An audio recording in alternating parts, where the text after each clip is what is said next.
Hello friends, कैसे हो आप सभी। आई होप आप सभी अच्छे होंगे। मैं विनीत आज फिर से एक और नई क्लास में। देखिए, आज की इस क्लास के अंदर मैं आपको 2017 सेट सी का सेक्शन बी कराऊंगा। देखिए, इससे पहले हमने सेक्शन ए कराया था और आज की इस वीडियो में हम आपको सेक्शन बी करा रहे हैं और सेक्शन बी के अंदर 3-3 अंकों के प्रश्न आपको कराएंगे। देखिए, सबसे पहले प्रश्न नंबर 17 दे रखा है। वो कह रहा है कि सिद्ध कीजिए कि 6 प्लस वर्गमूल 2 एक अपरिमेय संख्या है। देखिए, ऐसे क्वेश्चन हम आपको कई बार करा चुके हैं, लेकिन 1 बाय 1 करके जो भी अति महत्वपूर्ण प्रश्न है आपको हम करा रहे हैं। तो यहाँ पे क्या है कि जब हमें अपरिमेय संख्या सिद्ध करनी होती है तो हमें उसका उल्टा मान के चलना होता है। तो यहाँ लिखेंगे, माना 6 प्लस में वर्गमूल 2 एक अपरिमेय है, तो क्या मानेंगे हम, परिमेय संख्या है। परिमेय संख्या है, परिमेय है, तो इसको हमें लिखना है P/Q के रूप में। हमने इसको P/Q के रूप में लिखा और यहां पर P व Q सह-अभाज्य है। हर एक प्रश्न में ऐसे ही आपने लिखना है, सह-अभाज्य पूर्णांक है और Q ≠ 0। अब देखिए, जो मैंने आपको बताया था कि जब इस तरह के प्रश्न आएंगे तो वर्गमूल वाली संख्या अपने पास रखनी है और बाकी जितनी भी संख्याएं होगी वो आपने P/Q की तरफ लेके जानी है। तो यहाँ देखिए, 6 प्लस का है, इधर लेके आएंगे तो ये माइनस का हो जाएगा। यहाँ बचा वर्गमूल 2। अब इसको सोल्व करेंगे।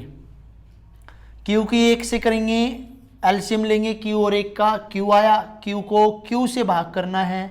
Q को Q से भाग जब हम करेंगे तो 1 आएगा और 1 की गुणा हमने P में लिखनी है, करनी है P माइनस 1 की भाग हम Q से करेंगे, Q आंसर होगा और Q की गुणा 6 में करेंगे तो 6Q बराबर वर्गमूल 2। अब देखिए, यहाँ पे भी ये वर्गमूल 2 अकेला रह गया, इस तरफ भी हमने सोल्व कर लिया। तो इसका मतलब हमारा प्रश्न जो है यहीं पे कंप्लीट होगा। तो यहाँ लिखेंगे हम, यहाँ P माइनस 6Q बटे में Q एक परिमेय संख्या है। क्योंकि ये P/Q के रूप में लिखी हुई है, इसलिए इसको क्या लिखेंगे हम, परिमेय संख्या है। लेकिन जैसे कि हम जब प्रश्नावली कर रहे थे हमने देखा था वर्गमूल 2 एक अपरिमेय संख्या है। अतः हम कह सकते हैं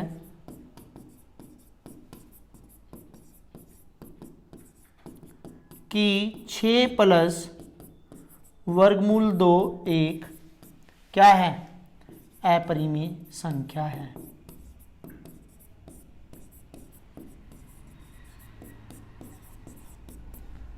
देखिए, इस तरह आपने इसको सोल्व करना है कि ये किस तरह हमने सिद्ध करके दिखानी है कि 6 प्लस वर्गमूल 2 एक अपरिमेय संख्या है।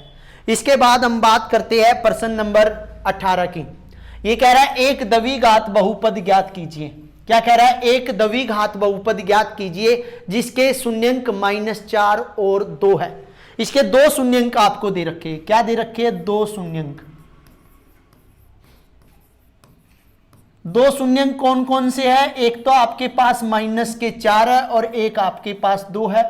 यानी कि एक को हम अल्फा लेके चलेंगे तो -4 और एक को हम बीटा लेके चलेंगे तो वो हो गया आपका 2।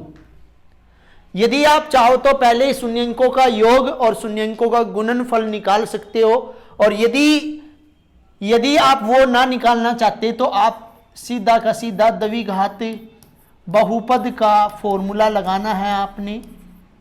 और क्या होता है, x² minus alpha plus beta x plus alpha beta, यानी कि x² माइनस शून्यंकों का योग x प्लस शून्यंकों का गुणनफल।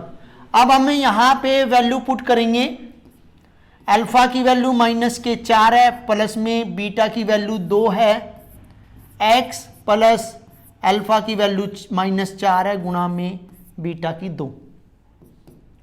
एक्स स्क्वायर माइनस, पहले ये तो अंदर का ही सोल्व करेंगे, माइनस प्लस माइनस होगा, आंसर हमारा माइनस का 2 आया। एक्स प्लस माइनस के 4 की गुणा 8, 2 से करेंगे माइनस के 8 हो जाएंगे। अब इसको हम सोल्व करेंगे, x square minus minus plus 2x plus minus minus के 8, तो ये हमारा एक द्विघात बहुपद बना। इस तरह आपने, यदि आपको शून्यंक दे रखे हैं तो शून्यंकों के डायरेक्ट आप फॉर्मूले में अल्फा और बीटा की वैल्यू रख सकते हैं। यदि आपको शून्यंकों का योग एवं शून्यंकों का गुणनफल दे रखा है तो आप उसमें इनका योग और गुणनफल डायरेक्ट लिख सकते हैं। इसके बाद प्रश्न नंबर 19 की बात करते हैं कि दो खंबे जिनकी ऊंचाइयां 7 मीटर और 12 मीटर है।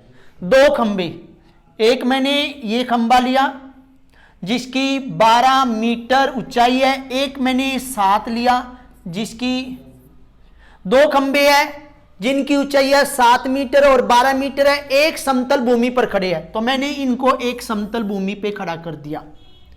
यदि इनके निचले सिरों के बीच की दूरी, ये निचले सिरे हैं, इनके बीच की दूरी 12 मीटर है, तो इनके ऊपरी सिरों के बीच की दूरी ज्ञात कीजिए। यानी कि यदि इस तरह दो खंबे हैं, इनके जो ये ऊपरी सिरे है, यानी कि ये ऊपरी सिरा है, इनके बीच की दूरी ज्ञात करनी है, तो मैं क्या करूंगा, इसको बिंदुदार इस तरह इसके समांतर खींच लूंगा।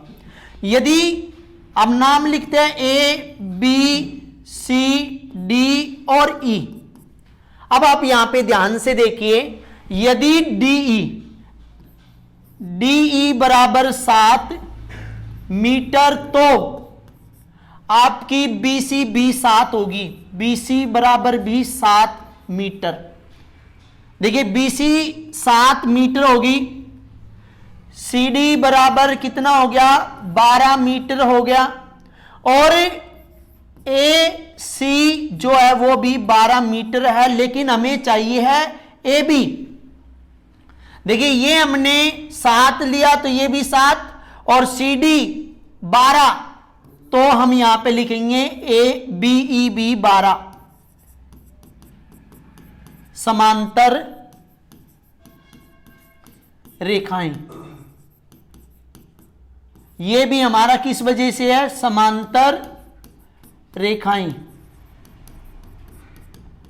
आपस में बराबर है, तो ये भी हमारा कितना आ गया, 12 मीटर आ गया। अब हमें चाहिए ए बी, तो ए बी कैसे निकालेंगे, ए बी निकालने के लिए हमें करना पड़ेगा ए सी माइनस बी सी। ए सी की वैल्यू है आपकी 12 और बी सी की वैल्यू 7, तो ये हमारा आ गया 5 मीटर। तो ये हमारे पास कितनी है, 5 मीटर है। अब आप देख लो ध्यान से कि त्रिभुज, यानी कि ये बन गया एक समकोण त्रिभुज, तो त्रिभुज ए बी ई में कर्ण का वर्ग बराबर आधार का वर्ग प्लस में लंब का वर्ग। अब देखिए जो ये बीई है, जो ये कर्ण दे रखा वो तो ए हो गया, ध्यान दीजिए ये आपका कर्ण है, आधार कौन हो गया बीई, और लंब कौन हो गया ए बी। अब इनकी वैल्यू पुट करते हैं, ए ई का वर्ग हमने निकालना है, बीई 12 का वर्ग प्लस में 5 का वर्ग, 12 गुना 12 144, 5 गुना 5 25, जोड़ने पे 169 आया। तो ए ई का जो वर्ग है उसका वर्ग हटा के, क्योंकि हमें ए ई चाहिए, तो वर्गमूल लगाएंगे और वर्गमूल तोड़ेंगे तो हमारा 13 आएगा। कैसे, 169 के जब हम अभाज्य गुणनखंड करेंगे 13 से जाएगा, 13 कम 13 3 39, 13 3 39। तो यहां पे देखिए आपको जो दे रखा है उसमें 13, क्योंकि इन दोनों में से एक संख्या हमने लेनी होती है वर्गमूल तोड़ने के लिए, तो यहां पे जो ए ही है वो कितनी आ जाएगी, 13 मीटर आपकी ये भुजा आ जाएगी। यानी कि इनके जो ऊपरी सिरे हैं इनके बीच की दूरी कितनी होगी, 13 मीटर। इसके बाद प्रश्न number 20, tan a plus B, इन्होंने कहा tan a प्लस बी बराबर वर्गमूल 3 है, और tan a माइनस बी बराबर 1/वर्गमूल 3 है।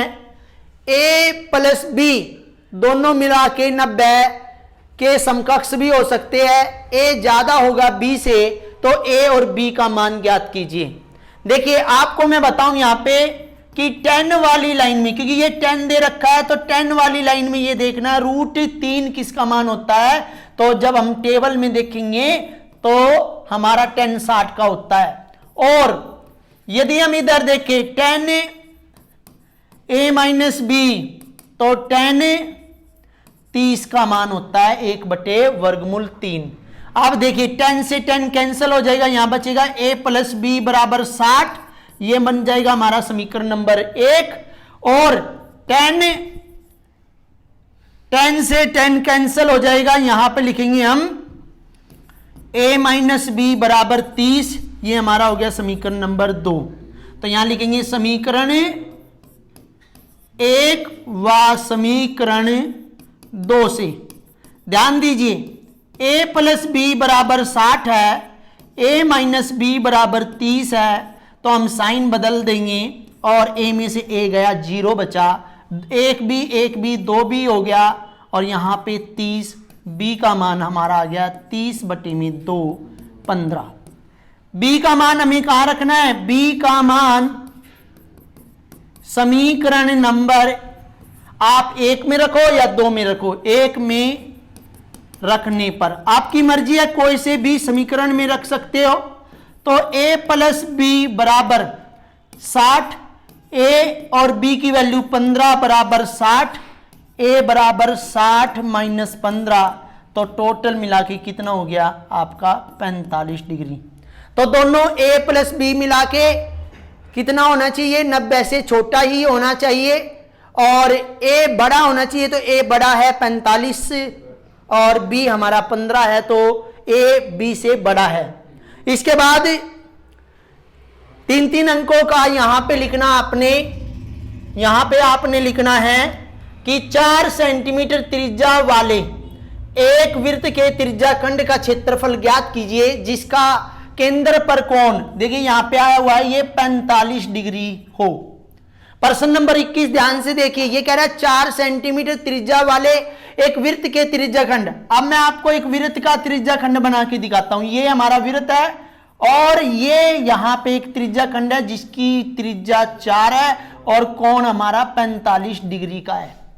तो जो ये पेटीज जैसी आकृति बन गई, यानी कि ये वाली आकृति बन गई, ये हमारा क्या है, ये त्रिज्या खंड है। तो यहां पे लिखेंगे हमें त्रिज्या कितनी दे रखी है, त्रिज्या दे रखी है 4 सेंटीमीटर। कोण कितने का दे रखा है, कोण दे रखा है 45 डिग्री का। त्रिज्या को हम r से लिखते हैं और कोण को हम थीटा से लिखते हैं। तो यहां दे रखा है फॉर्मूला त्रिज्या खंड का क्षेत्रफल। त्रिज्या खंड का क्षेत्रफल यदि बात करें तो थीटा बटे 360 पाई r स्क्वायर। अब देखिए थीटा की वैल्यू कितनी है, थीटा की वैल्यू आपकी है 45 डिग्री बटे में 360 गुणा में पाई की वैल्यू वो कह रहा है 3.14 रखिए, गुणा में r 4 गुणा में 4। अब ध्यान से देखिए ये कट गया 45 एकम 45 और 45 को 8 से करोगे तो ये बन जाएगा आपका 360। अब देखिए 4 एकम 4, 4 दूनी 8, 2 से ये 2 पे कट गया तो हमारा ये आंसर कितना आ जाएगा, 2 की 4 से 8, 2 की 1 से 2, पॉइंट 2 की 3 से 6, क्या आएगा सेंटीमीटर है तो सेंटीमीटर स्क्वायर आ जाएगा। तो सिंपल सा प्रश्न दे रखा था। देखिए ये हमारे 3 अंक के जो क्वेश्चन थे वे समाप्त हुए।